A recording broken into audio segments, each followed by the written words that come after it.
Good morning, everyone, and welcome to our webinar, our Parent Academy for Term 2. Now, today is a little bit different because we've invited parents from our Rosinka campuses and our Krylatskoe campuses. So we wanted to share information about how we teach, how the students learn in our school. But before I begin, I would just like to remind you, this is a webinar session, so there will be no opportunity to speak on the audio file or on the video, but what you can do is you can use the question and answer function where you can type questions, and at the end of the session, I will answer them to the best I can, or I'll come back to parents a little bit later if you put your email address in the chat function. So today is all about the benefits of a multifaceted learning approach. But before I talk about that, for those parents at Krylatskoe who do not know me, because there'll be some of you, my name is Chris Charlton. I'm the head of the Rosinka campuses. It's my 7th year as head of campus at Rosinka, my 11th year in ISM in total. I was assistant head on the lower campus for 3 years and a class teacher before that. I've worked in Dubai, I've worked at the Nord Anglia School in Vietnam, and I was also working in London in my many years ago, in my younger days, about 17 or 18 years ago. So my philosophy when it comes to teaching and learning is all about fun, excitement, and engagement. And I'll talk about that quite a lot as we talk about this idea of a multifaceted learning approach. So as I was researching this session, I found this quote by Winston Churchill, and it always resonates with me in terms of how students want to learn. They don't always want a teacher to stand at the front and give them information. They want different ways to learn, different ways to access new information. And at ISM and other schools within Nord Anglia, that's what we're all about. When I grew up, I don't know if it was the same for some of you, we did have a teacher at the front. We had 30 children in my class in England, and they would just stand at the front, teach us strategies, we would sit down, we would copy, and we would do our own thing with very limited conversation and collaboration and independence. But education has shifted a great deal from the 1980s and early 1990s, and that's what I want to talk about during this session. So the aim of this session: how we teach, what we teach, how children learn. I'll talk about different learning styles. And again, that started when I was training 17, 18 years ago with only 3 main learning styles, but research now has branched out, so there's many more. To talk about the benefits that we can from this approach, to learn about how we implement the English National Curriculum and EYFS and the primary school. And it was to meet the senior management team at Rosinka, but Mr. Ferren is teaching at the moment, so I will lead this session on my own today. Do ask questions. I will get back to you, as I said, and do email us after the session if you want further conversation or a video call. I am more than happy to discuss this after today's session. So my ethos, what I stand for, which I think is quite important as a member of the senior leadership team here at the International School of Moscow. I work in Rosinka. It's an incredible community, but what I want the school to be for our students, I want it to be safe. I want them to feel happy when they come into school. I want them to feel it's engaging and vibrant and friendly. And if we get all of that right, the academics can follow. Though they come in with a smile, they're excited to learn, they're excited for their lessons, and they will learn more. Their maths will improve, their reading will improve, their writing will improve. So that's number one. And these 2 key words, love and passion. I'm sure, like yourselves, I'm a person who, if I love something and have a passion, I improve my performance and I enjoy what I'm doing a lot more. So for me, that's what school, particularly EYFS and particularly primary education, should all be about. And giving the students opportunities in a whole array of activities, whether that's linguistic, musical, physical, mathematics, or whatever it may be, just giving opportunity after opportunity. Now, I believe that primary school should be about trying something new. So if it's a sport, play as many different sports as you can to try and find that passion. If it's music, try different instruments to find that passion that you might play for the rest of your lives. That's how I see primary education. And with that, we can develop those key skills like resilience, confidence, and creativity. So what does multifaceted mean? When I shared this presentation idea with some of my colleagues, they asked me, what do you mean, Mr. Charlton, by multifaceted? So these are some of the definitions from the English dictionary: having many sides. So looking at it from different angles, different aspects, different features. So if we break it down in an education perspective, training, competence, knowledge, learning, skills, experience, ability, growth, all of these are what we would look at from a student perspective, but also from a teaching perspective and possibly a parent perspective. So what it is, it's about bringing everything together to get the very best opportunities for our children in our school. So this was a quote by Albert Einstein. Not everything that counts can be counted, and not everything that can be counted counts. I was discussing this recently with a colleague in North Anglia. So in schools, like in many businesses, we can count data. We can look at hard evidence, statistics, percentages, how well a student is doing in maths, how well a student is doing in reading and writing, and many, many aspects of school life. But what is very difficult is to look at that intrinsic feel. How much is a child enjoying school? We can't really walk around the school keeping a tally chart how many times a student laughs, or how many times they go home and talk to their parents about the school day, or how many times they say the sentence, I love my school, or how many times they run through the gate. We could stand there and do that, but it's not practical. So this quote for me is all about, we can manage some aspects of school, we can use data, but what we really want school to be about is that feeling inside, that feeling where a child loves what they do. They love coming to school. They have a passion. They enjoy learning. And actually, it can't be counted, but it can be seen. It's visual. There's a feeling inside everybody. So I use this quote quite a lot. So why do we teach this way? Why is it important?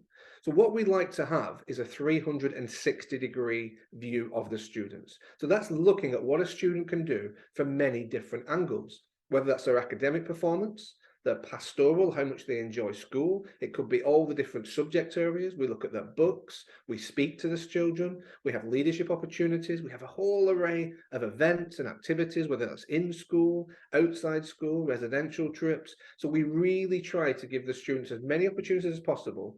But when we do that, it's a teacher's responsibility to use that information, ask the questions, use the data, so that we can continue to improve what we do and continue to set targets. And this word personalize, I think it's extremely important for any school to personalize the learning as much as possible for the students. So we do that very well at ISM. And I think many schools in North Anglia do the same, but it's making sure that each teacher knows each student to the very best ability, to ensure that there are different learning styles, which I'll talk about a little bit later. I've talked about opportunities, and to ensure that teaching and learning is contextualized, so that they're actually learning something in the real world. For example, we've taught a mountain lesson all about different mountains and high altitude. So what better way to learn about high altitude is then put a rucksack on your back, put lots of books inside, get a straw, and walk around the steps of the school, just to get an understanding of carrying weight, slight difficulty in breathing, just so that a student can place themselves in the actual environment they're learning about. And I'll share more ideas about that as we move forwards. And once again, and I'll say it again, to make learning fun. This is my number one, not a rule, but my number one vision and ethos and value about how I want education to be, and how I think education should be in any school, no matter which part of the world it is in. So as I touched upon a little bit earlier, we have different learning styles. So when I was training to be a teacher, I started 20 years ago, almost 20 years, 2003, 20 years ago, I started on my teaching degree. And they introduced us to 3 learning styles. It was auditory, visual, and kinesthetic. So for many years, research told us that that's what we need to focus on as teachers. But as we moved into 2010, then 2020, and definitely the 21st century now, researchers have found different learning styles. So I've found 7, and 7 that I think are quite important. But researchers now, one person says there's 5, one person says there's 10. So there's many to look at, but I think some of these are extremely important. So I'll share some with you now. And these learning styles are important because, one, we want to offer these to all of our students, but in particular, we might actually use some of these for specific students who might actually learn a little bit better. For example, I am a person that learns by doing. Some of you might do the same yourself. So when you're learning about something, you write it down. So I like to write the information down, and it helps me memorize it. Some people like to do it by listening. They like to listen to the person and what they're saying, which is something I have a strength in. But one thing I don't do particularly well is the visual. I'm not a real visual learner. So if my teacher knew about this, they would try to provide activities that suited my style a little bit more. So tactile, very similar to kinesthetic. This is the fine motor control, doing those, particularly in EYFS, those activities with the sewing and the cutting and the drawing. Those tactile fine movements do help some students learn a little bit better. The interrelated or the cross-curricular approach. Now, many schools will follow a slightly different curriculum, but many schools still offer this approach. There are schools that offer a PYP, the Primary Years Programme, which is very much based on this.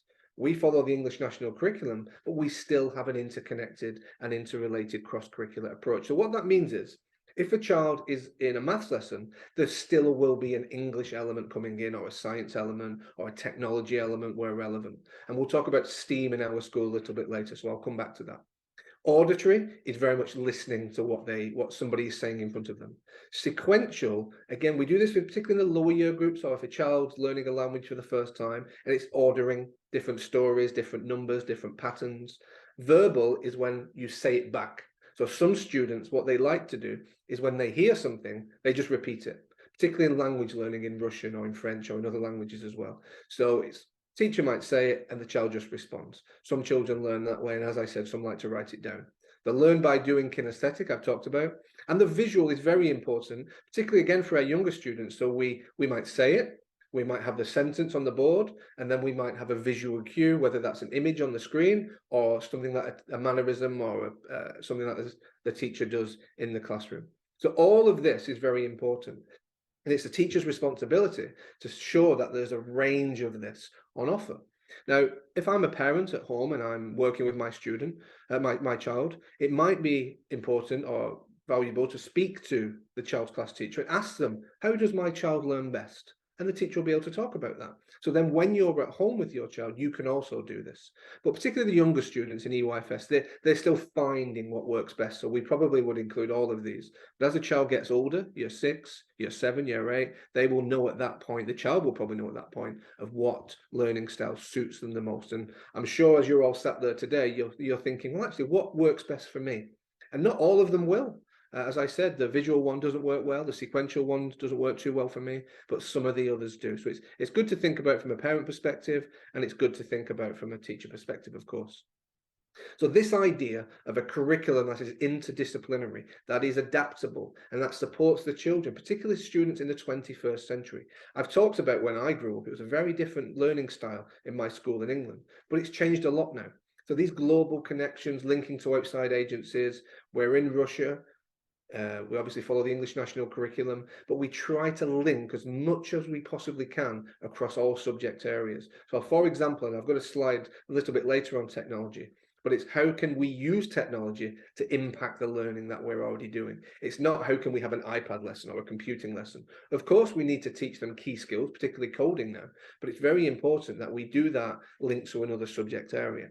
I talked about contextualized, and using current research is very important, and that's what we try to do. There's lots of research out there, so any school or any institution in the world, they have to gather that research and actually decide what's best for the school and for the students, because there's so much online that you could actually be changing something every week if you wanted to, but it's very important you have a structured and a strategic plan how you use the current research. Digital literacy and using technology once again, and reading, of course. Now, my view, parents ask me, is what would you say is the most important homework to do? I would always say reading. Because if a child is a good reader and they have a good comprehension, their spelling is usually better, their writing is usually better, and their speaking is usually better. So it's very important that this multifaceted approach, reading should still be very much a prime core area. So STEAM. Now, if you're new to our school, this might be a new concept. STEAM, science, technology, engineering, arts, and mathematics. So what we try to do is if we have a lesson, we try to think, okay, if we have an English lesson, is there a way we can link what we've been learning about in science or in mathematics and bring that together so the students are learning in a cross-curricular way? And of course, technology, you can use technology in most lessons in school. So we're trying to keep this idea of STEAM and this idea of problem solving, that there is a problem, it needs to be fixed, because what you can do with that, you can actually teach them those key soft skills. To solve a problem, you need to work in a team. To solve a problem, you might need to share ideas. You might need to make mistakes. You might need to be resilient. You might need to be caring for others' ideas. So all those key skills come into this idea of STEAM and this idea of interdisciplinary approach in school. And of course, we have links with the outside world, so we use specialists to keep this approach for students, because what students need now from research, particularly their secondary students, they want to support the world. They want to know more about charity and service and doing more for the world. So it's important that we're not just isolated in our school environment now. It's not just the local community, it's the international community. And that's what students need in our schools. So EYFS, I won't talk about this too much, but EYFS lends itself perfectly for this multifaceted approach. So if you've had a child that has gone through EYFS in pretty much any school in the world, this learning style will be multifaceted. It will be they're taking part in as many different activities as possible. And what we have learned over the previous 5 years is that this EYFS approach can be used throughout the whole primary school. So some of the knowledge and the skills that teachers have gathered, we're actually using now in our year 5 and 6. So what that means is, yes, we need to teach them the key math skills, long division, subtraction, etc. But we still try to have a hands-on learning experience with our year 6 students, because some of the students learn best that way. We're still including this in our language learning and our music lessons. So now there is a much smoother transition for students to go from EYFS to primary school, because the learning and current research tells us that students still learn in a similar way as they move up until age 11. Of course, that changes as they go to secondary school and the learning style changes again. But EYFS and primary school, we've learned a lot from EYFS. So it's quite an important slide to share. So this contextualized learning approach, learning in context, what does it mean? So it could mean a theme day. For example, at Rosinka this year, we had a Roman battle. So the students were learning about the different ways that the Romans 2000 years ago, they actually formed their battles, arranged their soldiers. So we did it on the playground. They made shields, we had balls, and we actually did the attack formation. So they learned what it would be like to be a Roman soldier. We do the same in Science Week and Art Week and International Week and so on. Now, one of the most successful systems and structures we have, which kind of rounds off everything we believe, is at the end of year 6. So for the final 6 to 8 weeks in year 6 on both campuses here at ISM, the students take part in the Young Enterprise. And what it is, it's an idea taken from 2 very famous programs in the UK and America. One's called Dragon's Den and one's called The Apprentice. So the students, they have to develop businesses. They have to use their mathematics, so they have to do the budgeting and the accounts. They have to work collaboratively with their friends. They have to market their businesses. We let them use the TVs, they pitch, they come into my office and they have to work out an agreement on the money, they make presentations, they have to show resilience, of course, they have to use interpersonal skills because they're selling a product to the students around the school. So all of those key soft skills that we learn and we teach and we study and we experience through EYFS and primary school, we have a final unit at the end of year 6. So that's probably the best example what I can use to talk about learning in context, a real life situation. Now, of course, we take students out into the city. Our year 1s in reception next week are going to Kidzania because they're learning about jobs and people. What a great opportunity to do that. So once again, they're learning in context. We can take students on residential trips, of course, a little bit more difficult currently, but we can still do that. So they're learning in different environments, particularly in the local area and the international area. Now, when we talk about context, this is also very important for writing. So when a student is writing, if it's a fictional story, which is great, but sometimes they need that purpose. So we might say, actually, boys and girls, these stories, we're going to make them into a book collection and store them in the library. So they know the purpose is actually it's a library. So we want to write that a little bit better. Or they might write a letter to me about improving golden time or changing the playground systems. So it's writing for a purpose and in context is also extremely important.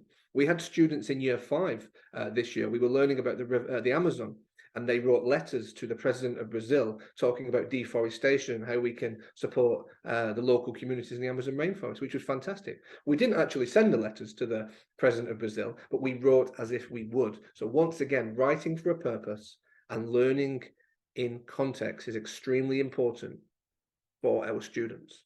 Now, often teachers will say, we have a teacher, we have assistant teacher, and we have the learning environment.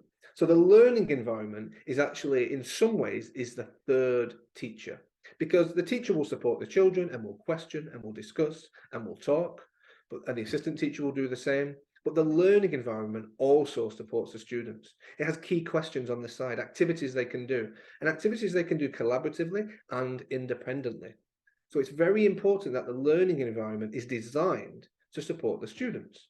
So when we talk about multifaceted, it's not just what the teacher does and what they say. It's not just the curriculum and the activities that the students are following. It's actually what's around them, what's on the walls, what can they see, what can they do, what can they touch. That's inside the building and outside the building. So learning continues in all aspects of our school life. And as I've put here at the bottom, the learning environment can act as an extra teacher. And I think that's a very important message to remember. And we try to do that, particularly in EYFS, but even all the way in year 6 and into secondary school. So this idea about learning outside. Now, many of you will be aware that we're a forest school at ISM, but many schools across the world, they still use this concept of learning outside. So we have a philosophy: if the activity can be done outside, let's do it outside. So the year nursery and reception students last week, they were learning about the number 7 and the number 8. They went outside, they collected lots of different 7s, 7 branches, 7 twigs, 7 leaves. They could have done that in the classroom with cubes and pencils, but it was so much more enjoyable to go outside, be in the environment outside, use the teacher's knowledge in the forest, and actually be able to do the same activity, but in a different learning environment, because they learn that way, and we can teach them different vocabulary, which then can link to the subject of science, because they're learning about the environment and nature. So all of this is very organized and very purposeful in what we try to achieve. And that connection with nature, I think, is very important for our students, even as they get into year 5 and 6. Now, it changes slightly as you move through primary school. It will go from a very forest school type activity to an outdoor learning with orienteering and building and fire building and those kind of things. But it really does foster resilience, confidence, and independence, is what I talked about a little bit earlier. So technology in the classroom. When I started with iPads, it was around 2012. I think I was the first person at ISM to use an iPad actually on lower campus. And this idea, I had a teacher say to me, how do you deliver an iPad lesson?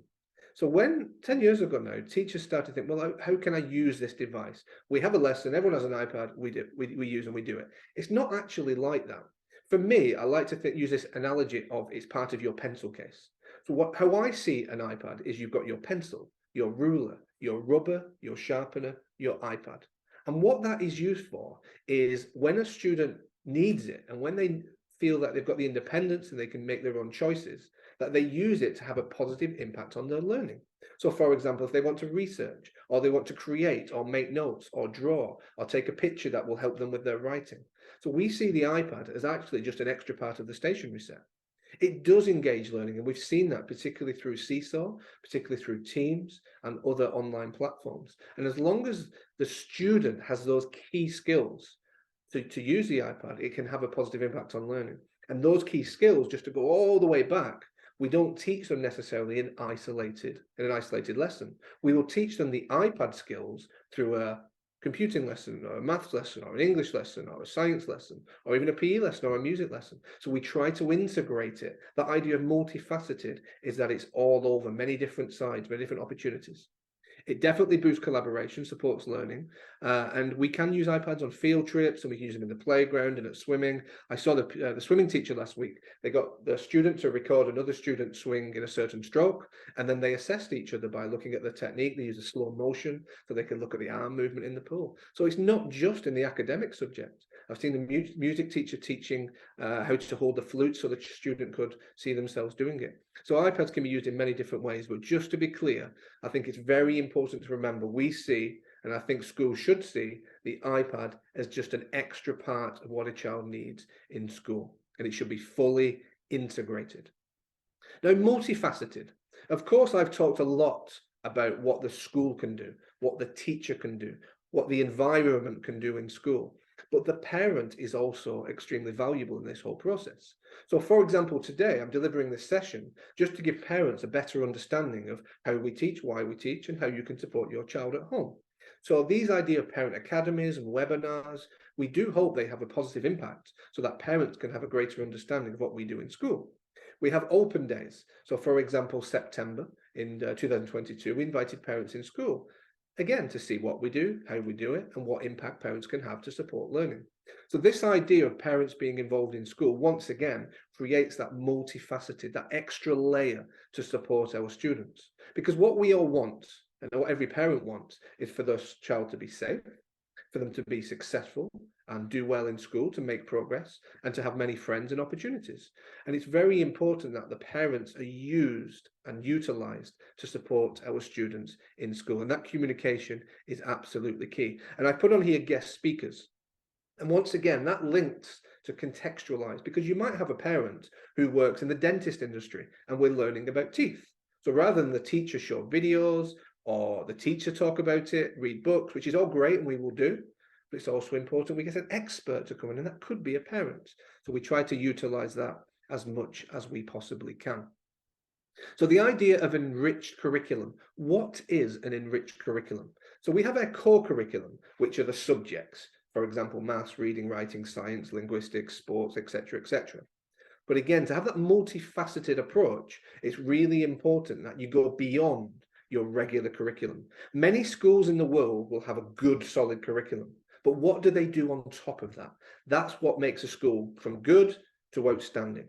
So the residential trips I've talked about, but assemblies, and making sure assemblies are purposeful, they're celebratory, there are opportunities for the students to speak, to play, to perform, to discuss, to collaborate. All of this is extremely important for our students to be successful.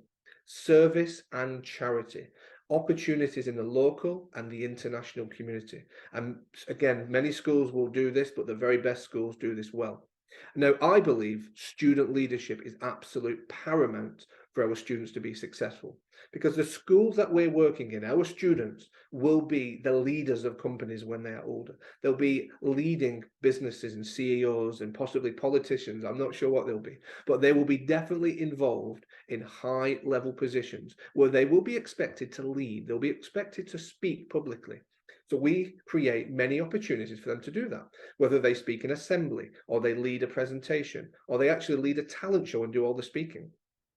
As we've moved forwards in our school, it's quite interesting that as a head of campus, I speak less publicly than I did 5 years ago, because we've put so much emphasis on the students leading the event that my job is to say, hello, welcome the students, and say some nice words at the end, because we really see the benefit it has for our students in school. So that idea of leadership and public speaking is vital for our students to be successful. And I've mentioned technology, and House is just on there to add to the enriched curriculum opportunities.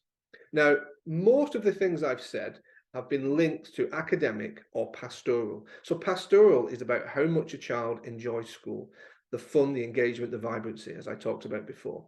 So different schools set up different initiatives to support pastoral care, the well-being and positive behaviour. So different schools will have house systems. The assemblies I talked about, house points. I have something here, very specifically at Rosinka, called the Golden Book, where every week in assembly, I open the Golden Book and the teachers have wrote names down of students who've demonstrated different skills across the week. And it's a great opportunity to celebrate. Healthy eating, weekly assemblies, all these different things are all about celebrating the successes of our students. Now, again, in the 21st century, in 2023, there's a slight shift. So in the 1990s, early 2000s, students would take part in activities and that would be the end of it. Then around 2005, 7, 8, 9, 10, every time students took part in something, they received a certificate. So there is a phrase that we have in teaching in England, death by certificate. So what that means is every time a child does something, they get a certificate. So it actually loses the value of what that means. So coming back to the quote earlier about everything counts from Albert Einstein, that idea of the intrinsic reward, that actually a child should take part in something because they enjoy it, they want to improve, they want to progress. That's extremely important. So we've gone in full circle, actually, that now in our school, we want the students to take part because they love what they're doing. There might be something at the end of it. They might have a certificate for house points, yes, or they might have an extra playtime. But we're trying to move away that every time a child does something, they get a certificate. So we're looking at that balance between intrinsic value and extrinsic value. And that's something that will continue to develop as the year goes on. So I've mentioned this idea of soft skills. In our school, we call them success skills. The skills versus knowledge. Children can learn anything, but what value does it have? If a child can learn all about the Romans and recite every single moment in history, that might be useful, but if they forget about it in 6 months, what was the purpose? So it's those key skills. How did they learn to research? What reading strategies did they do? How did they work collaboratively with a friend? Did they do any presentations, any group work? Did they use technology? Did they have to be reflective and adapt what they were doing? Did they make mistakes and have to be resilient? Did they have to be self-disciplined in a decision that they had made? Those key communication skills. Were they working too hard? Did they not work hard enough? How independently did they work? So that idea is we can teach them content and we can introduce them to content, but there has to be key success skills, key soft skills that they're actually also learning about as we go. For example, the weekly spelling test, you could give a child 10 Latin words. If they get 10 out of 10, it doesn't mean they understand the pattern. So it's very important that we're not just delivering content. It's important we deliver those key soft skills. So my final message, this is another quote that I've used before, is activity is not the same as engagement. Teachers worry about having the students active rather than thinking. Now, I've read this lady's books quite a few times, and Mr. Ferren, my assistant head, is also a big fan. Now, it's all about engagement. It's all about thinking and learning and having opportunities which develops a student. It's not about giving them an activity to keep them busy. And hopefully what I've described today is all the different opportunities what we offer the students to make sure that they are engaged, that they are thinking, that they are challenged, that they are making progress across a whole array of academic subjects. So that idea of not just keeping them busy, but actually keeping them engaged is vitally important. If you would like to contact me to discuss this as a video call, or if you're in Rosinka, you want to come into school to chat to me, then I'm more than happy to listen. You can just email me if you like as well, and we can just discuss it over an email. I hope you learned something new today. I hope you understand the approach that we take as a school and how important and valuable that is for your child or your children. And I would like to say thank you very much for listening. All the very best. Bye-bye.